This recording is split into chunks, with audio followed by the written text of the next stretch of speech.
ပိတ်သက်များလုံးမင်္ဂလာပါရှင် Voice of Burma Channel ကနေပြန်လည်ကြိုဆိုလိုက်ပါတယ်ဒီကနေ့ပရိသတ်တွေအတွက်တင်ဆက်ပေးဖို့ရေးချထားတဲ့သတင်းကြောင်းရာတွေကတော့သမရလုပ်ပြီးနောက်ထပ်10နှစ်အာဏာမတရားရယူဖို့မင်းအွန်လိုင်းရွေးနေတာလားဆိုတဲ့သတင်းတရားစီရင်မှုပြီးရင်ဒေါအောင်ဆန်းစုကြည်နဲ့စေစဲညှိနှိုင်းဖို့လမ်းဖွင့်ထားတယ်လို့စစ်ကောင်းဆောင်မင်းအွန်လိုင်းပြောတဲ့သတင်းတိုင်းမှုတိကကရင်ပြည်နယ်မှာရှေ့စွမ်းပြနိုင်ပါမလားဆိုတဲ့သတင်းစားတဲ့သတင်းကြောင်းရာတွေကိုတင်ဆက်ပေးတော့မှာဖြစ်ပါတယ်ရှင်ပထမဆုံးတင်ဆက်ပေးမယ့်သတင်းကြောင်းရာကတော့သမရလုပ်ပြီးနောက်ထပ်10နှစ်အာဏာမတရားရယူဖို့မင်းအောင်လိုင်းရွေးနေတာလားဆိုတဲ့သတင်းကြောင်းရာလေးကိုတင်ဆက်ပေးမှာဖြစ်ပါတယ်ရှင်အကြမ်းဖက်စစ်ကောင်ဆောင်မင်းအောင်လိုင်းဟာမဲစင်းမှားရမှုကြောင့်အာဏာထိန်းနေဆိုတဲ့စကားကို2021ခုနှစ်ဖေဖော်ဝါရီလ10ရက်နေ့ကလေးကတွင်တွင်ကြဲကြဲပြောခဲ့ပေမဲ့လည်း16လကျော်တဲ့အခါမှာတော့သူ့ပြုမှုနဲ့လုပ်ရက်တွေကနောက်ထပ်10နှစ်ရေချေအာဏာသိမ်းအုပ်ချုပ်ဖို့စီမံစ조사လာမှုတွေကိုတွေ့လာရပါတယ်ဩဂတ်စ်လ19ရက်နေ့ညပိုင်းမှာအကြမ်းဖက်စစ်ကောင်စီကပြည်ထောင်စုဆိုရပြင်ဆင်ဖွဲ့စည်းခြင်းဆိုတဲ့အမိန့်ကိုထုတ်ပြန်လာပြီး2021ခုနှစ်ဩဂတ်စ်လမှာဖွဲ့စည်းခဲ့တဲ့အိမ်ဆောင်ဆိုရဆိုတဲ့စကားရက်ကိုပေါ်တင်မဲ့ဖြုတ်ချပြလိုက်ပါတယ်။ဒီအမိန့်စာကိုကြည့်ရင်သူတို့ဟာအိမ်ဆောင်ဆိုရမဟုတ်တော့ပဲတရားဝင်ပြည်ထောင်စုဆိုရဆိုတာမျိုးဖြစ်တယ်လို့ပေါ်ပေါ်တင်တင်ကြေညာတာလည်းဖြစ်ပါတယ်။2008ရှေ့ကဥပဒေပုံမှန်တွေအရအကြမ်းဖက်စစ်ကောင်စီကအိမ်ဆောင်ဆိုရဖြစ်ဆောင်ရွက်ပြီ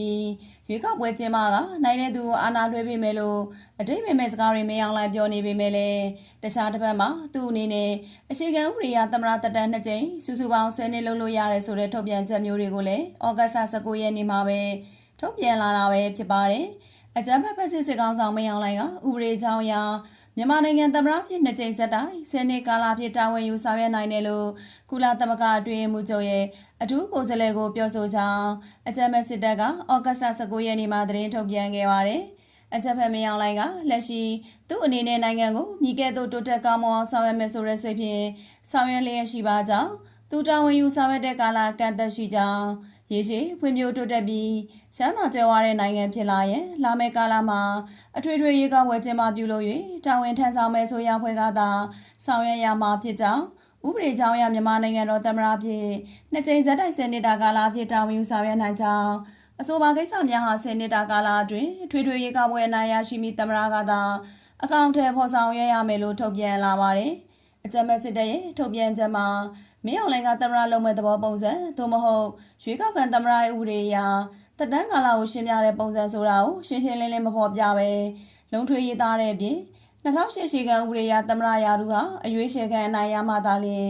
9နှစ်နဲ့ကျင်းစုစုပေါင်း10နှစ်တာဝန်ထမ်းဆောင်နိုင်တယ်ဆိုတာကိုလည်းရှင်းရှင်းလင်းလင်းမဖော်ပြပါဘူး။အကြမ်းဖက်စစ်တပ်ဟာ2021ခုနှစ်ဖေဖော်ဝါရီလ10ရက်နေ့မတိုင်မီ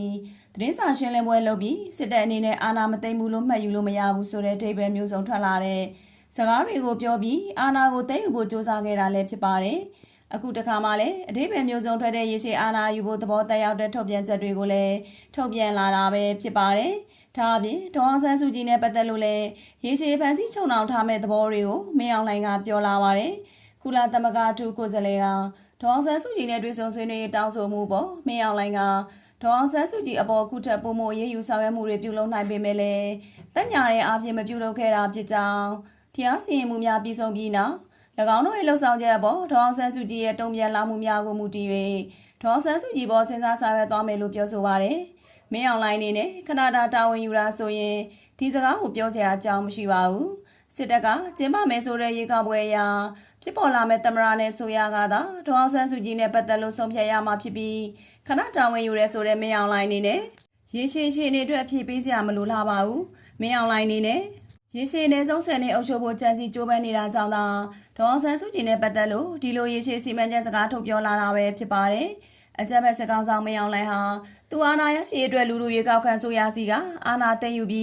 းပြည်သူထောင်ချီတက်ဖြတ်တောင်းချီထောင်သွင်းခြင်းချကတနိုင်ငံလုံးကိုညှဉ်းပန်းနှိပ်စက်မှုတွေလှုံ့ဆော်နေတဲ့ဆိုတာသူလုံရတဲ့ပြုမှုတွေကအ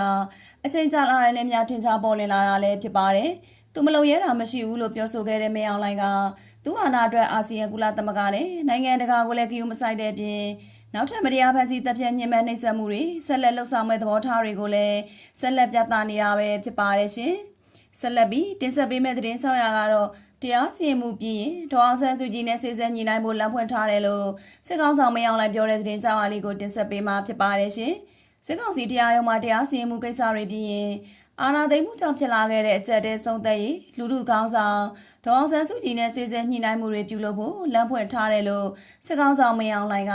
ဩဂတ်စ်လ19ရက်နေ့မှာပြောကြားခဲ့ပါတယ်။ဥပဒေအရဒေါအောင်ဆန်းစုကြည်ကိုတရားစွဲဆိုထားတဲ့မှုတွေအတွက်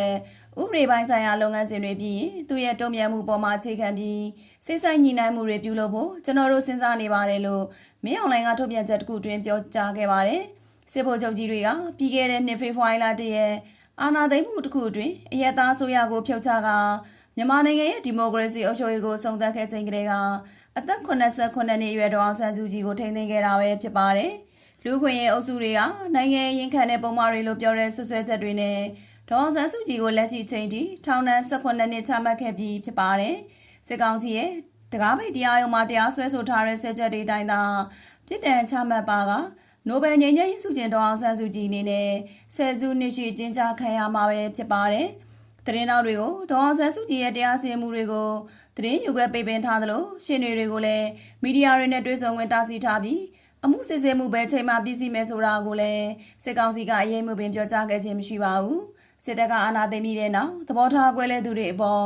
အကြမ်းဖက်ဖြိုခွင်းမှုတွေကြောင့်ပြည်သူ2200ကျော်သေဆုံးခဲ့ပြီး15000ကျော်ဖမ်းဆီးခံခဲ့ရတယ်လို့ပြည်တွင်းစောင့်ကြည့်အဖွဲ့တူကပြောပါရရှင်။ဆက်လက်ပြီးတင်ဆက်ပေးမယ့်သတင်းကြောင်းရကတော့တိုင်းမှုတိကကရင်ပြည်နယ်မှာရှေ့ဆွမ်းပြနိုင်ပါမလားဆိုတဲ့သတင်းကြောင်းအလေးကိုဆက်လက်တင်ဆက်ပေးမှာဖြစ်ပါရရှင်။စစ်တပ်ကအာဏာသိမ်းပြီးနောက်ကချင်ပြည်နယ်တွင်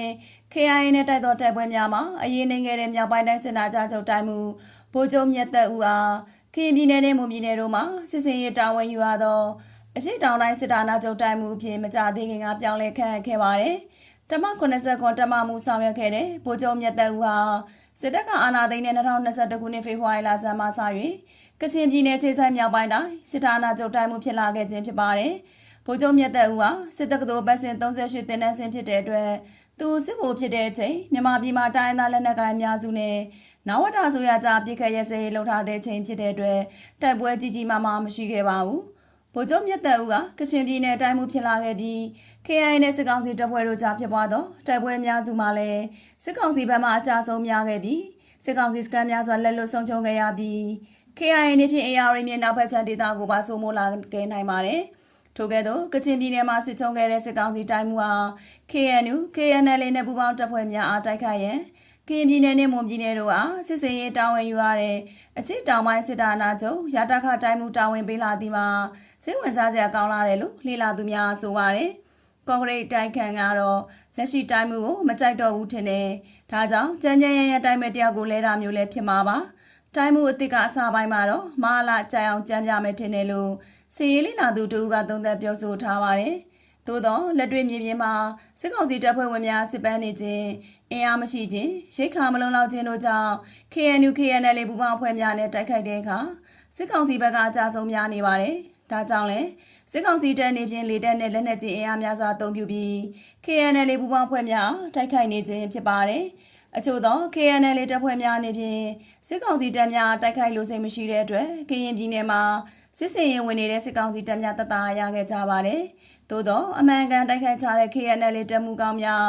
ဥဆောင်တဲ့စစ်ကြောင်းများနဲ့ရင်ဆိုင်ရတဲ့စစ်ကောင်စီတပ်များမှအထိနာခဲ့ကြပါတယ်။ထို့အပြင်ကရင်ပြည်နယ်နဲ့ကချင်ပြည်နယ်တို့ဟာနယ်မြေတောတောင်နဲ့နောက်ခံအခြေအနေများမတူညီကြပေကချင်ပြည်နယ်မှာခြေဆိုင်သော KIA ငွေအားလူအားလက်နက်အင်အားတောင်းနေသောလက်နက်ကိုင်ဖွဲ့ကြီးတစ်ခုဖြစ်ပါတယ်။ကရင်ပြည်နယ်ခြေဆိုင် KNU KNL မှာအမြင်သဘောထားမတူသူများရှိသလိုကရင်လက်နက်ကိုင်ဖွဲ့များလည်းအခုချိန်ထိပြန်လည်ပေါင်းစည်းနိုင်ခြင်းမရှိသေးပါဘူး။သို့တော်လည်းကရင်ပြည်နယ်မှာရှိတဲ့ကရင်ပြည်သူလူထုအများစုကစစ်ကောင်စီကိုလက်မခံဘဲစစ်ကောင်စီကပြန်လည်တိုက်ခိုက်နေသည့် KNL တပ်မှုများအပြေအဝထောက်ခံပေးကြပါတယ်။ထို့အပြင်တိုက်ပွဲဝင်စစ်သည်တို့အားအမြင့်ဆုံးရှင်နေမှလည်းရှိနေကြပါတယ်။ဒါကြောင့်စကားစားတိုင်းမှုအသင်းအနေနဲ့ကရင်ပြည်နယ်စစ်စင်ရေးမှာအသာစီးရရန်ခဲရန်ပေးလိုက်မယ်ဟုစစ်ရေးလေးကျင့်သူများကသုံးသပ်နေကြပါတယ်။အထူးသဖြင့် BGF တပ်များအနေဖြင့်စစ်ကောင်စီဘက်မှကူညီတိုက်ခိုက်ပေးမှသာစစ်ကောင်စီတပ်အတွက်ရှင်နေကောင်းမည်ဖြစ်ပါတယ်ရှင်။ဆက်လက်ပြီးတင်ဆက်ပေးမယ့်သတင်းကြောင်းရာကတော့မွန်ပြည်နယ်မှာစံစည်နှုန်းနှစ်ဆကျော်မြင့်တက်လာတဲ့သတင်းကြောင်းအလေးကိုတင်ဆက်ပေးမှာဖြစ်ပါတယ်ရှင်။မွန်ပြည်နယ်မှာစစ်တပ်အာဏာသိမ်းတဲ့တစ်နှစ်ခွဲကာလအတွင်းစံစည်နှုန်းနှစ်ဆကျော်မြင့်တက်လာတယ်လို့စံရောင်းဝယ်ရေးလုပ်ငန်းရှင်တွေကတန်လွင်တိုင်းသတင်းဌာနကိုပြောပါတယ်။စံစည်နှုန်းဟာစစ်တပ်အာဏာသိမ်းပြီးနောက်ဗ ပေါ်စံတိတ်ကိုကျက်3200ကနေကျက်6000ခွဲကျော်ထိမြင့်တက်လာသလိုအမထဆန်ချမ်းကလည်းတိတ်ကိုကျက်2000ခွဲကနေကျက်4000ခွဲလောက်ထိဈေးနှုန်းမြင့်တက်လာခဲ့တာပါ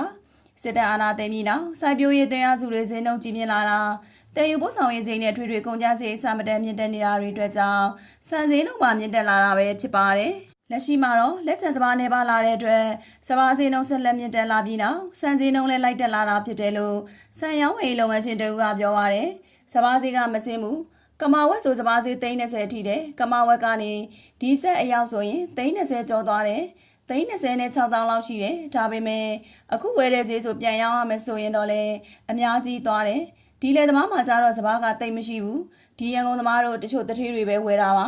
အဲ့ဒီမှာထောင်းနဲ့တောင်းနဲ့ရှိချင်းရှိမှာပေါ့နော်လေသမားမှာတော့မရှိဘူးလို့ဆိုပါတယ်ဒါအပြင်စပါးချိတ်ခွဲရမှာလဲလျှက်စီမီပုံမှန်များရှိတဲ့အတွက်73စီဝသားအဓိကအသုံးပြုနေရတာကြောင့်73စီလိုတလားဝယ်ယူလို့မရတဲ့ခက်ခဲနဲ့ဈေးနှုန်းကြီးမြင့်မှုကိုလည်းလုပ်ငန်းရှင်တွေကရင်ဆိုင်နေရပါတယ်ပြည်တွင်းစံဈေးကွက်မှာတော့စံဈေးနှုန်းဆက်လက်မြင့်တက်နေတဲ့အတွက်ဝယ်ယူစုဆောင်းသူမရှိသလောက်နဲ့ပါလာပြီးနောက်အယောင်းဝယ်အေးနေတာလည်းဖြစ်ပါတယ်မွန်ပြည်နယ်ဟာစပါးဧက9သိန်းကျော်ရှိတဲ့ပြည်နယ်တစ်ခုဖြစ်ပြီးနှစ်စဉ်စပါးတင်ပေါင်း330ကျော်ထွက်ရှိနေတာပါထွက်ရှိလာတဲ့စပါးတွေကိုတော့စိတ်ခွဲပြည်တိုင်းတဲ့ပြည်နယ်တချို့ကိုတင်ဖို့ရောက်ရှာနေပါတယ်ရှင်